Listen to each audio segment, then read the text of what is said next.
आप सभी को गुड मॉर्निंग। आप देख सकते हो यहाँ पर workshop come skill learning on non invasive neuro stimulation therapy पर एक वर्कशॉप हो रहा है जो 30 नवंबर से 1 दिसंबर तक होगा। और को दिखाता हूँ। You might have heard about gene therapy, which I was spearheading an ICMR, the gene therapy program. So most of the genetic disorders, you understand they have only solution with the gene therapy. But it's not very, Dr. Anand in the morning, that why stem cell has taken a back seat. So for past 25 years, I was looking after all new generation technologies, including genomics, stem cell research, nanomedicine. Unless until you understand the problem at the basic science level, you may not be able to treat that. Even when you treat them with different medicines and different new generation technologies, monoclonal antibodies we have bacteriophage therapy. So how you will treat them unless until you understand the basic reason for that. So to understand that, I think it is very important to work together.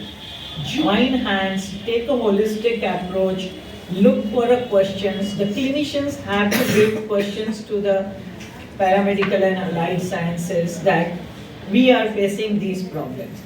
I'll give you simpler. We say precision medicine, and we don't practice precision medicine. We have same antibiotics for all. If there is a viral fever, we don't know each person how effective it is for the patient. So it may not, azithromycin may work in one patient but not work effectively in another patient. Similarly, a dosage of paracetamol, why we decide dosage for a different age group. Similarly, it may not work for everyone. I say simple cetirizine. You talk about cetirizine, what you get. Everyone is generally using it.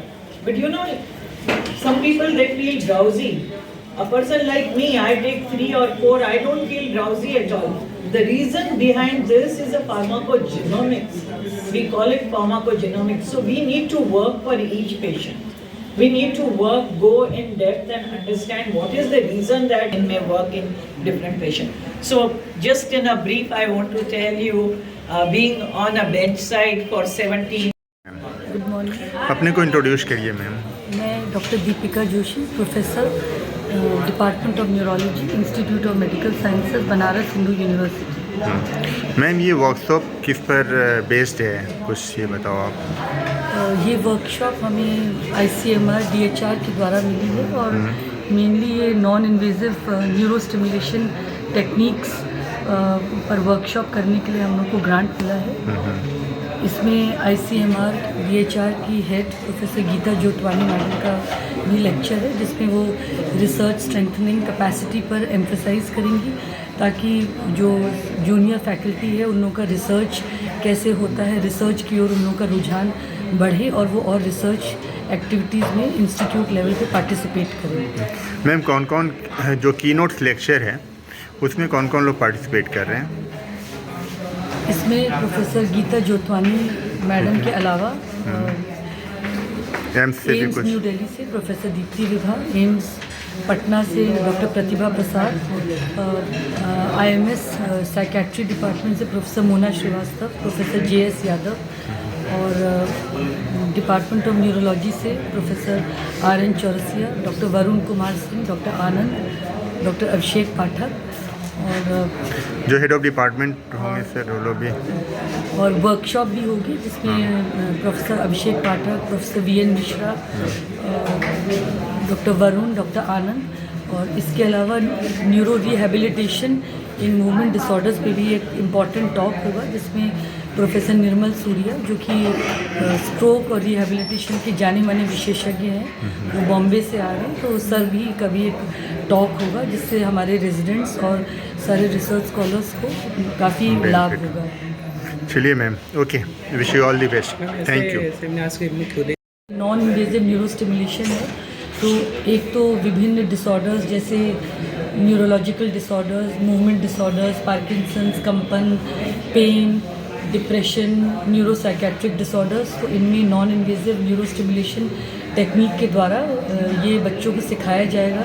और इसमें lectures भी होंगे कि कैसे हम इसमें मरीज़ों को लाभान्वित कर सकते हैं दवाओं के अलावा, क्योंकि इसको एज अ थेरेप्यूटिक टूल कैसे यूज़ किया जाता है। दूसरा जो वर्कशॉप एक ट्रांसक्रेनियल डॉपलर पे है, जिनको मुख्यतः प्रोफेसर दीप्ति विभा, डॉक्टर अभिषेक पाठक और डिपार्टमेंट के अन्य लोग जिसमें स्टूडेंट्स को सिखाएंगे कि कैसे लकवा में या स्ट्रोक में जो हम लोग के खून की नसें हैं ब्रेन की, उनको कैसे असेस किया जाता है और उसमें क्या चेंजेस होते हैं, और उनको असेस करके, क्योंकि वैसे स्टूडेंट लोग बुक्स में तो पढ़ते हैं पर जब तक उनको उसका प्रैक्टिकल एस्पेक्ट वर्कशॉप में नहीं सिखाया जाएगा तो उतना उससे फ़ायदा नहीं होता है। तो ऐसा लगता है कि वर्कशॉप के बाद दोनों चीज़ों में जब हैंड्स ऑन होगा तो उन्हें ज़रूर इससे फ़ायदा होगा और वो उसको मरीज़ों पे उनको अच्छे से अप्लाई कर पाएंगे। ठीक है मैम, थैंक यू। हाँ, गुड मॉर्निंग। Good morning. अपने को इंट्रोड्यूस करिए पहले। मेरा नाम डॉक्टर नीतू रानी धीमान है। मैं यहाँ डिपार्टमेंट ऑफ न्यूरोलॉजी में डॉक्टर दीपिका जोशी मैडम के साथ पोस्ट डॉक्टरल साइंटिस्ट हूँ पिछले 4 से 5 साल से। और ये जो जो वर्कशॉप हो रहा है, इसका उद्देश्य के साथ साथ इसका इफ़ेक्टिवनेस बताइए कुछ। ये वर्कशॉप है, एक्चुअली ये hands on training skilled learning है on non invasive neuro stimulation therapy. ये जो non invasive neuro stimulation therapy है, ये nowadays it's a very important therapy and investigative therapy also you can say. And इसमें हमारे पास RTMS है, TCD है, अल्ट्रासाउंड थेरेपी है, इस तरह के डिवाइसेस हैं जिसके थ्रू हम बहुत सारे न्यूरोलॉजिकल और मूवमेंट डिसऑर्डर्स हैं जिनका ट्रीटमेंट कर सकते हैं और इन्वेस्टिगेशंस भी कर सकते हैं। ओके, इसमें कीनोट लेक्चर्स जो लोग को बुलाया जा रहे हैं उनका क्या रोल होगा? इसमें जो कीनोट लेक्चर्स स्पीकर्स आ रहे हैं, सबसे इम्पॉर्टेंट जो हमारी गेस्ट है वो डॉक्टर गीता जोटवानी मैडम है, जो कि ICMR HRD डिवीज़न की हेड है।